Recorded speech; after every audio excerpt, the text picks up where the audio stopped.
क्या समझ रहे हैं किस तरीके से अब इसको कूल डाउन किया जाए, क्या हो सकता है, कौन कौन से ममालिक सालिस बन सकते हैं? जी बहुत शुक्रिया। देखिए इसमें तो कोई पूरी दुनिया को पता है कि जहरियत शुरू किसने की, और फिर वो जहरियत की नौयत भी सबको पता है कि किस तरीके से टॉप की लीडरशिप को डिकैपिटेट किया गया, जितने डिसीजन मेकर से उन सबको ख़त्म किया गया, फिर कहाँ कहाँ हमले किए गए उसकी डिटेल में तो हम नहीं जाते। लेकिन ये बात पक्की है कि पहली दफ़ा जब से इसराइल वजूद में आया है, इसराइल के शहरों में जो अफरा तफरी मची है और जो जवाबी हमले से उसका इम्पैक्ट हुआ है, ये पहली दफ़ा तारीख में हुआ है। और प्लेजेंट सरप्राइज है हमारे लिए जो दोस्त हैं ईरान के, कि हमारा ये ख्याल था कि जिस किस्म का लीथल हमला हुआ है इसराइल की तरफ से, शायद ईरान जल्द अपने मामला को सीधा नहीं कर पाएगा। लेकिन मेरा अपना तजविया ये था कि 4 से 5 दिन के बाद उनका रिएक्शन आएगा।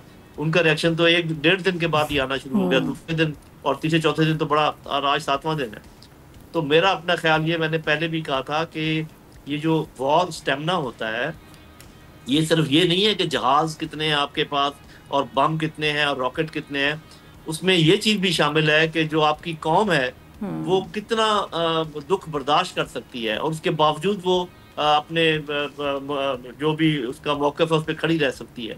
तो जो हिस्ट्री है ईरान की और जो हमने पिछली जंगों में देखा है, वो बहुत बर्दाश्त कर सकते हैं जुल्म और सितम, और उसके बाद दोबारा खड़े हो जाते हैं और किसी के आगे घुटने नहीं टेकते हैं।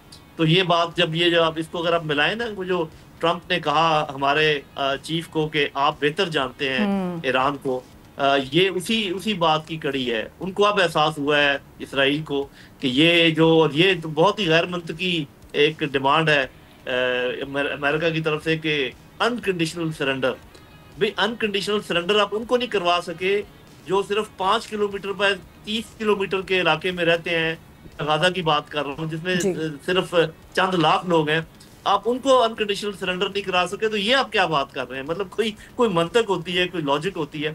तो मेरा ख्याल है यही वजह है कि इस वक्त जो पाकिस्तान को इतनी पिज़राई मिली है और पाकिस्तान के फील्ड मार्शल आसिम मुनीर साहब को उनसे जो बातचीत हुई है, और मेरा ख्याल है कि ये काम पाकिस्तान के ज़िम्मे लगाया गया होगा कि इस यहाँ पर अमन लेकर आए, और पाकिस्तान जो है खैर सगाली का कोई ना कोई पैगाम लेकर आए होंगे ईरानियों के लिए। अगले कुछ दिनों में पता चल जाएगा। जी सब्सक्राइब करें और बेल दबाएं ताकि कोई खबर रह न जाए।